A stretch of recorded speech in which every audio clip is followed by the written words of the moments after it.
नमस्कार, स्वागत है आपका 99 न्यूज़ में। मैं हूं शंकर आपके साथ। धनबाद पुलिस को न्यू टाउन हॉल कहां पर है यह पता नहीं। दरअसल न्यू टाउन हॉल में रोजगार मेला का आयोजन किया गया था। इसमें शामिल होने के लिए केंद्रीय मंत्री अब अन्नपूर्णा देवी धनबाद पहुंच चुकी थी, पर उनको एस्कॉर्ट कर रही पुलिस की टीम को कार्यक्रम स्थल खोजने में 40 मिनट लग गए। यह आरोप धनबाद के विधायक राज सिन्हा ने लगाते हुए राज्य सरकार की कार्यशैली पर जमकर हमला बोला है। सिन्हा ने कहा कि जानबूझकर यह किया गया ताकि मंत्री कार्यक्रम में समय पर नहीं पहुंच सके।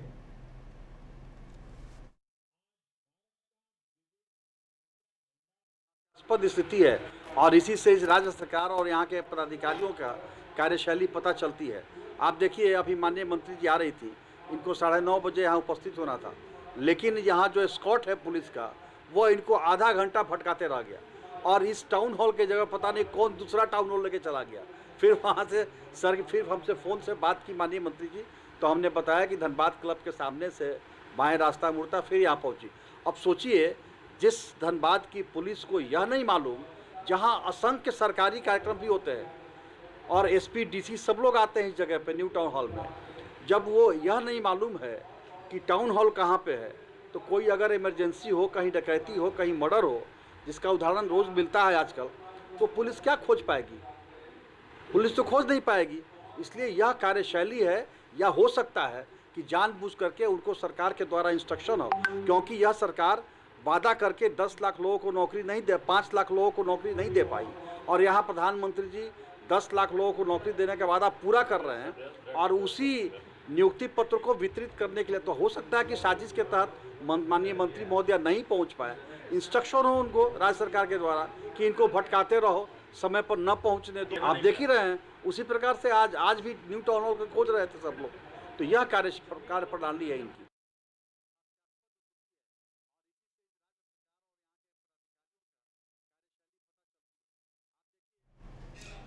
इधर धनबाद के कतरास में एक बहन को उसके भाई ने मंगलवार को गोली मार दी। परिजन आनन फानन में उसे लेकर शहीद Nirmal Mahato medical college and hospital पहुंचे, जहां उसका इलाज चल रहा है। चिकित्सकों का कहना है कि युवती के जांघ में गोली लगी है और उसकी स्थिति गंभीर बताई जा रही है। मामला कतरास थाना क्षेत्र के भगत मोहल्ला सब्जी पट्टी का है। धनबाद के संबंध में घायल युवती के पिता ने बताया कि परिवार में जमीन खरीद बिक्री हुआ था, जिसमें उसके भतीजे ने जमीन बेचा था, जिसका पैसा मांगे जाने पर वह बार बार धमकी देता था कि पैसा नहीं दूंगा और गोली मार दूंगा, जिसके बाद आज उसकी बेटी को गोली मार दी गई।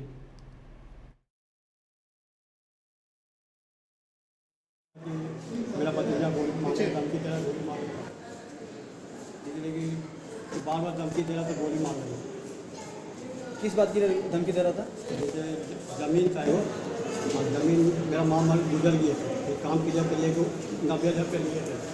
90,000 में 30,000 रुपये, 90,000 में बेचे थे, 30,000 रुपये एडवांस लिए थे और 60,000 रुपये छोड़ दिए उसका नाम पर, भतीजा के नाम पर। अच्छा, कि 60,000 दे देगा, 30,000 रुपया हम दे देंगे।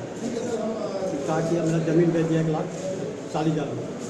तो मेरा मैम का मांग लेते 1,40,000 दे दो मेरा ज़मीन, बोला नहीं देंगे तो गोली मार। कौन बुलाएगा? मेरा भतीजा राहुल गुप्ता। अच्छा, आज 2-3 बार जेल भी जा चुका। किस मामले में जेल गया है पहले? वालों का कट्टा में रानी बाजार में मैदान है ना, रात में तो मरवारी घर था, उसका घर में घुसने की कोशिश करा था रात में, मेरी वाला कट्टा में पकड़ा है। अच्छा, 1-2 बार गया है कि एक ही बार गया है? ये गया 2 बार, और एक बार किस मामले में गया? 2 बार ये चिंते में गया 3 रात में। मैंने अपराधी प्रवृत्ति का भतीजा है आपका? हाँ। तो जमीन विवाद में ये घटना को अंजाम दिया है। कितना एकड़ जमीन का मामला है आपका? ज़मीन ज़्यादा बड़ा नहीं है, 2 रूम। अच्छा, घर का ही रूम है क्या? हाँ। किसके नाम पर है घर? घर मेरा दादा के नाम पर। क्या नाम दादा का? मेरा पिताजी का नाम ज्ञानचंद गुप्ता। जिस बच्ची को गोली मारा क्या लगती है ये, क्या नाम है उसका? उसका नाम है तिरिशा कुमारी। पढ़ती है? उम्र कितना है? 14 साल। 14 साल? कौन सी क्लास में? 9th के स्टूडेंट है। DAV high school. DAV high school, हाँ, कतरास।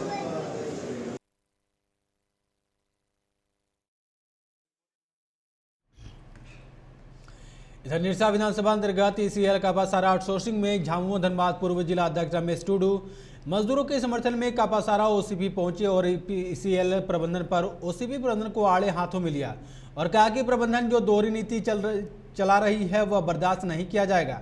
जमीन हमारी, राज तुम्हारा नहीं चलेगा। आपको बता दें कि पिछले लगभग 5 दिनों से मजदूरों ने आउटसोर्सिंग का काम ठप कर रखा था। वहीं ड्यूटी के बाद एक झोला कोयला लेने के सवाल पर आउटसोर्सिंग में बवाल हुआ था, जिसमें आउटसोर्सिंग संचालक एवं मजदूरों ने एक दूसरे पर निरसा थाना में एफआईआर दर्ज कराई थी।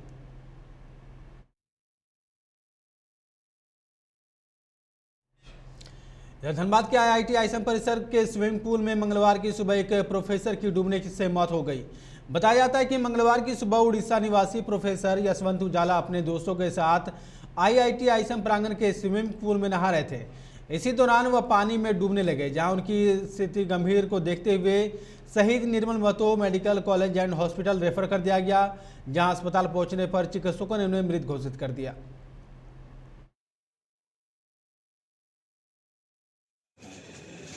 अभी हम लोग क्या स्पीसीज क्या हुआ है, क्या सीक्वेंस हम लोग ये कर रहे हैं। कैसे ये हादसा किस तरह से हुआ, कहाँ पे बॉडी वगैरह मिला है? अभी तो हम लोगों ने हमारे यहाँ पर स्विमिंग पूल है जी जी। और स्विमिंग पूल में एक कलीग था, वो स्विमिंग कर रहे थे। तो सडनली जो है वो नीचे चले गए। हाँ उसके बाद लेके उसको हॉस्पिटल में रेफर किया, हॉस्पिटल लेके आए हैं अभी। लेकिन अभी हॉस्पिटल में भी ये हुआ है, हॉस्पिटल के डॉक्टर से बात चल रही है। क्या कंडीशन है सर? कंडीशन तो बहुत ही सीरियस है अभी। अच्छा, डॉक्टर लोग अपना जो है वो अभी होपलेस है डॉक्टर। हाँ। कोशिश कर रहे हैं। और कौन सा ईयर का था और किस डिपार्टमेंट? हमारा फैकल्टी मेंबर है, फैकल्टी मेंबर है। माइनिंग डिपार्टमेंट के हमारे फैकल्टी मेंबर है। कितना उम्र वगैरह? उम्र इनका अबाउट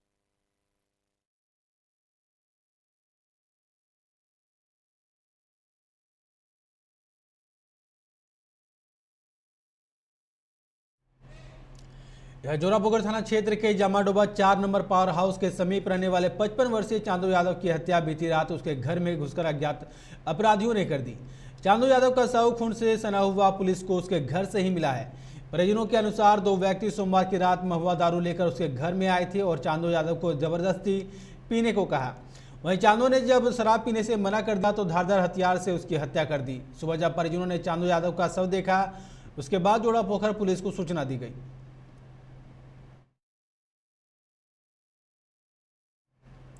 इस बुलेटिन में फिलहाल इतना ही। आप देखते रहे 99 न्यूज़। नमस्कार।